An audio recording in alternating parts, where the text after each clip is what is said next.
Welcome back, ladies and gentlemen of the interwebs. This is knotwork, and we are playing a little more Feed the Beast on the Nebulous Monster server. So, we have finally updated. That's why I haven't been putting any of these up for a while, because the next thing that I wanted to work on was Thaumcraft. And I know that they were coming out with a new version of it. So until that happened, I didn't want to get too far into it. So, take a screenshot. The reason I didn't want to get too far is this. So, this is research notes from the previous version, the 4.0.1, I think. And you can see if I put it in my research table, it does nothing. Nothing at all.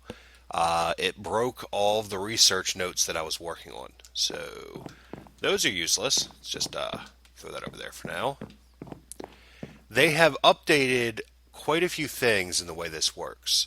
And I kind of like all of the updates they did. You still need your Thaumanomicon, you still need your thermometer and your goggles revealing and all that stuff. But it's not as difficult to start new research notes now.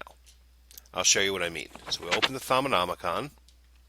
So if we want to get different research, we can literally just click to purchase them if we have enough of the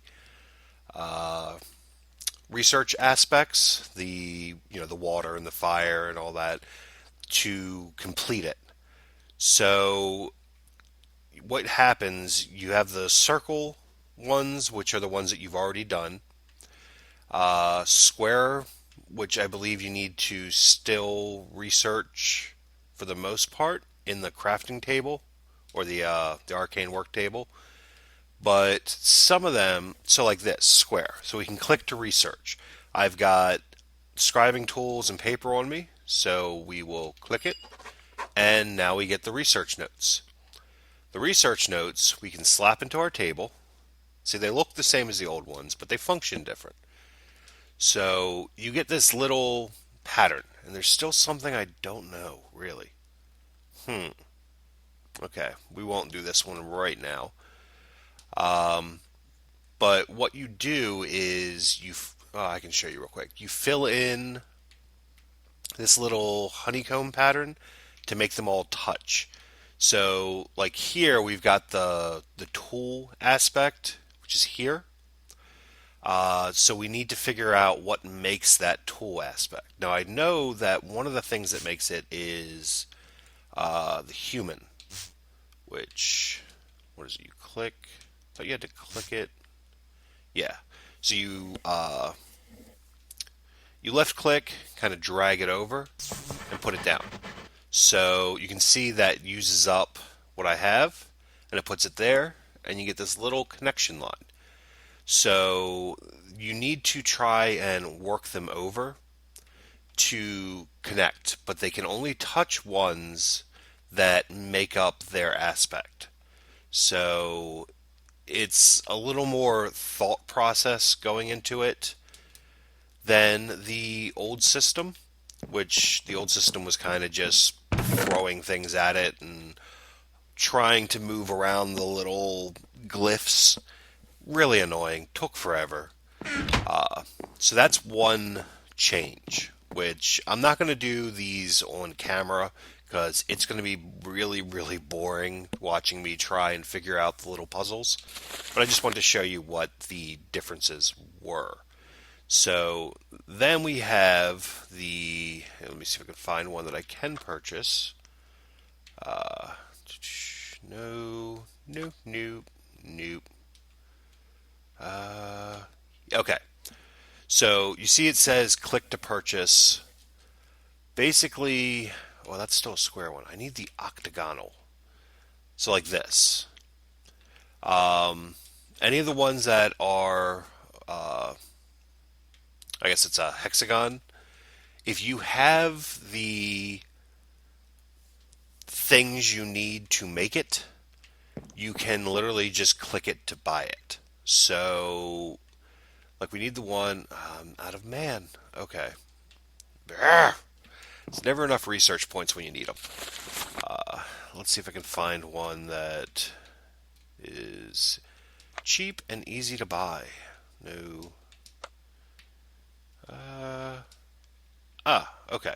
So I have the Golem core. I don't have enough for these. Really? Okay. This is going to take a little bit of research on my part to get to this point. Can I buy that one? No. Looks like I need the wisdom one. Bellows. Don't have enough for that.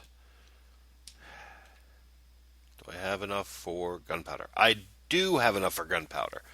Okay, so we click to purchase, and now we've completed the research. So now I can make gunpowder. So it uses up the aspects that you have to get it, but it's a lot easier than trying to finagle your way through this thing. So those are two pretty big changes. There are some other things that have changed, which, let's see if I can get to it in here. Is that how you spell? No. You could probably only get to it through the Zombonomicon, and I'm nowhere near. But they've added new tools and new armor.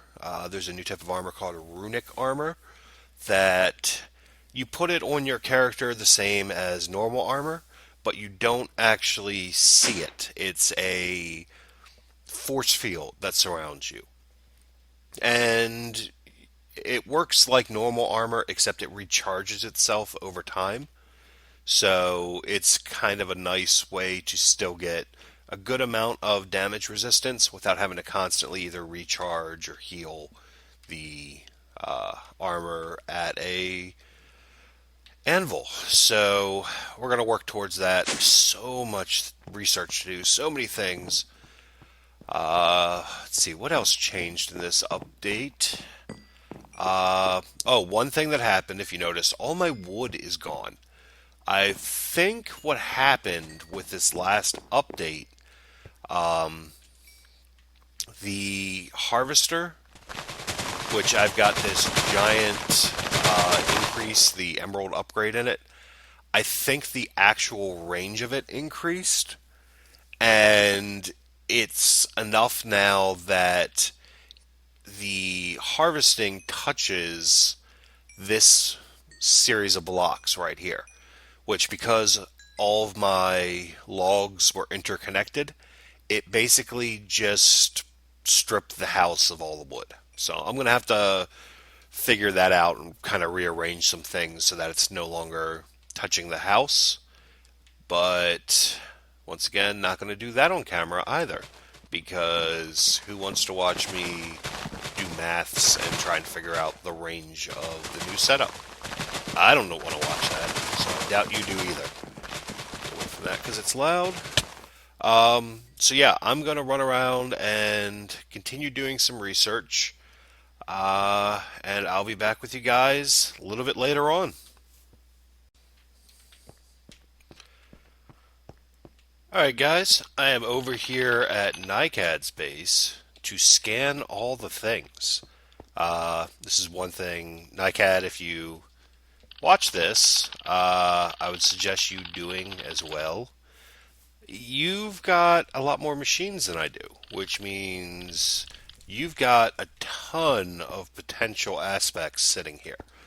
Not only are the things that you find naturally in the world full of aspects, but when you build things, they have all of the normal aspects in them, as well as the potential for aspects that you've never seen before. You see a lot of the gears and things like that popping up. Basically, anything that's been worked by hand is going to be worth a lot more than just the sum of its parts. So, do this. I've already run around my base and scanned all the things, so that's why you see a lot of the basic stuff is it's already popping up showing what's in it. But I didn't do any of the Railcraft stuff. So thanks for the research points, Nightcat. Okay, guys, on to stage 2 of the Thaumcraft, Bloodcraft. I decided to make my Bloodcraft area separate from the home. Just want to make it a little more evil looking.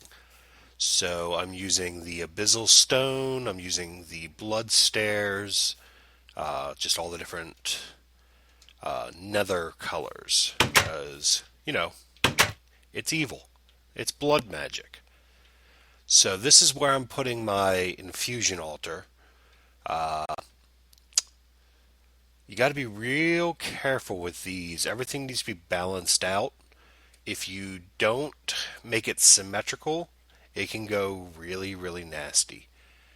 But I think I'm okay. This is warded stones, warded bricks, these arcane pedestals, which all of this comes from the infusion section under your artifice. So the runic matrix, it's made in a workbench. It's a couple of the stone blocks, 4 of any colored shard, and an ender pearl. And then you need 40 of the orda. And then the workbenches, the pedestals are also made in the workbench. They're just 7 of the stone blocks laid out in a formation like that. It gives you 2 of them. And then you construct everything in a 9x9 grid like this. So 4 of the bricks topped off with 4 of the stones, pedestal in the center, and then on the top layer the only thing you have is the matrix. So you do all that, and then I should have enough in my wand, in my good wand, to just tap it. No. Give me that back. I don't think I thought all you had to do was tap it. No, that's fire. You know what? I might actually not have enough stuff in my wand. Alright, give me 1 second. I'm going to run to the nodes that I know of, and I'll be back with you guys in a minute. Yep, that was the problem. Didn't have enough order. So I did find a fire, earth, order, water node way over there. So I'm going to have to drag that back over here at some point. But for now, let me turn all those waypoints back off. Got a lot of nodes I need to pick up at some point. Okay. Exit. So, this is an Infusion Alter. This thing is what we're going to use to make a lot of our different higher end materials. It's pretty simple. The thing that you're enchanting, you just place on the center there. You place all of your mystical items around the outside. You feed it Essentia, which we're going to get into probably next episode, setting up a mana beam farm to be able to get a bunch of that stored up. And then it will create whatever the item is that you're looking for. So this is the ground floor of our dark magic area. So above that, haven't exactly decided how I want to lay this out yet. I'm thinking I might do a broken tower with a quick creepy bridge. I don't know. I've got some ideas, so we'll have to see how those come together. But this is where I'm at now. I'm doing all that research I told you guys about, trying to get stuff kind of banged out, and it is taking forever. Even the new system, you still kind of have to run around and look at everything under the sun. So that's going to take a bit to get this all filled out. I did get some wand focus uh, research done, and I kind of want to try and make this one. This is the equal trade wand. It's going to make building a lot easier. So I need some quicksilver, I need order and entropy, and 4 nether quartz, and then I need terra, perditio, and ordo. So that's what I'm going to get to work trying to get taken care of between now and next episode. But for now, I think I'm going to call this a day. It's a short episode, but it's taken 3 or 4 hours of my time to try and get to this point just because of all the research. And I don't have that much longer that I can play today. So, we are signing off from the Nebulous Network. This is Knotwork, and I will catch you guys next time. Bye.